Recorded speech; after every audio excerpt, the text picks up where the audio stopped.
এই আমার pasta boil করতে বসিয়েছি গ্যাসে।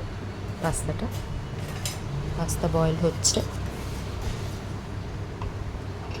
এইভাবে আমি নেড়ে দেবো একটুখানি এবং তুলে দেখে নেব যে পাস্তাটা বয়েল হয়েছে কিনা।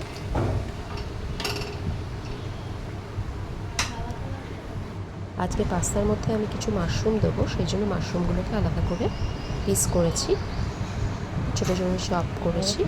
করে বয়েলিং যে পাস্তাটা যখন বয়েল হবে তখন ওটার সাথে মাশরুমটাকে মিশিয়ে দেব।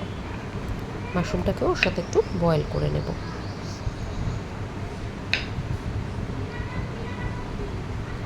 এইভাবে ছোটো ছোটো পিস করে নিলাম মাশরুমগুলোকে।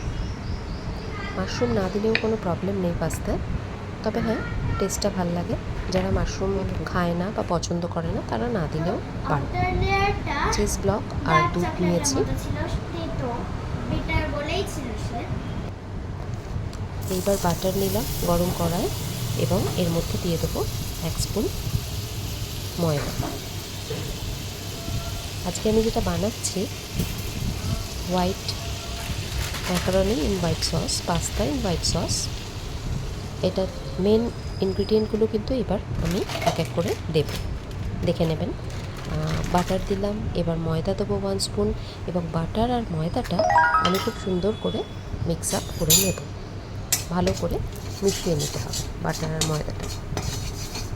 এইভাবে নেড়ে ভালো করে মিশিয়ে নিলাম। দুটোকে একেবারে সুন্দর করে মেশানোর পর এর মধ্যে আমি দুধ দিয়ে দেবো এবং এই যে ভালো করে মিশিয়ে নিচ্ছি। এবং এরপর আমি দুধ দিয়ে দেবো, আর দুধটা ভালো করে বয়েল যখন হবে তখন এই যে বাটার আর ময়দার যে মিশ্রণটা ছিল সেটা যেন দুধের মধ্যে পুরো মিশে যায়।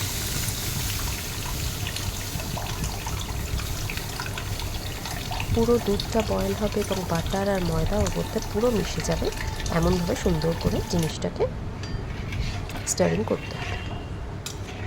এই যে পুরোটা আমি মিশিয়ে দিতে পেরেছি। তুলে তুলে দেখে নেব কোনো ডেলা আছে কি না। ডেলা নেই, সুতরাং জিনিসটা পুরোটা মিশে গেছে। এবার এর মধ্যে আমি আমার যে সেদ্ধ করে রাখা পাস্তাটা আছে সেটা আর মাশরুমটা এর মধ্যে দিয়ে দেব।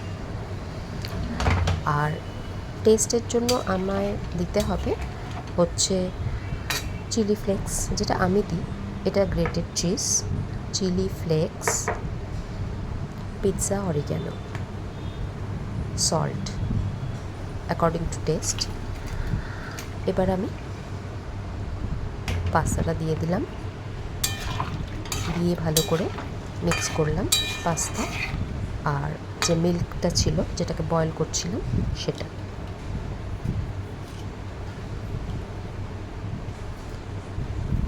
টেস্ট অনুযায়ী সল্ট দিলাম।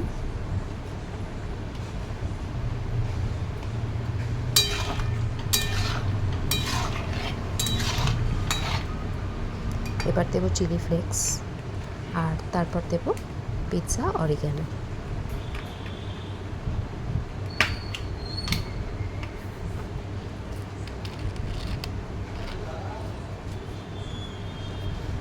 পিৎজা অরিগ্যানো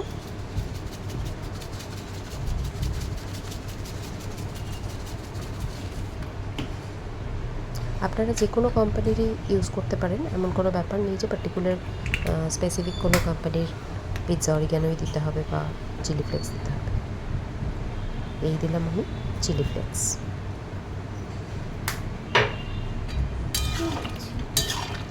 এবার আবার এগুলোকে ভালো করে মিক্স করে দেবো এবং যা যা দেওয়া হয় একটু বয়েল হতে দেব।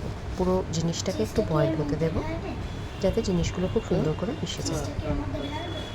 এবার এর মধ্যে গ্রেট করে রাখা চিজটা মিশিয়ে দেব, তাতে পুরো ব্যাপারটা চিজি হয়ে যাবে এবং এইটাই আমাদের হোয়াইট সসের মেইন ইনগ্রেডিয়েন্ট।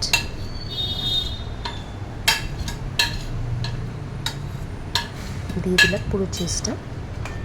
এবার এটাকে ভালো করে মিক্স করব, খানিকক্ষণ বয়েল করব যাতে চিজটা পুরোটা রান্নাটার মধ্যে একদম মিশে যায়।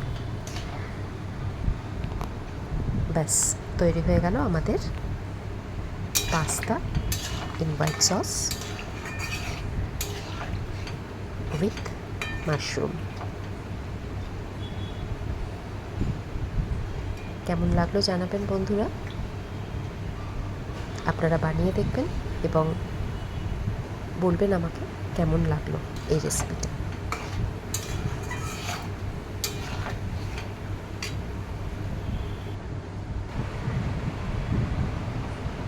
আমার পাস্তা রেডি।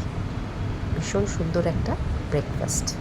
বাচ্চারা তো বেশি করে ভালোবাসবে এই ব্রেকফাস্টটা। Thank you. Bye bye friends.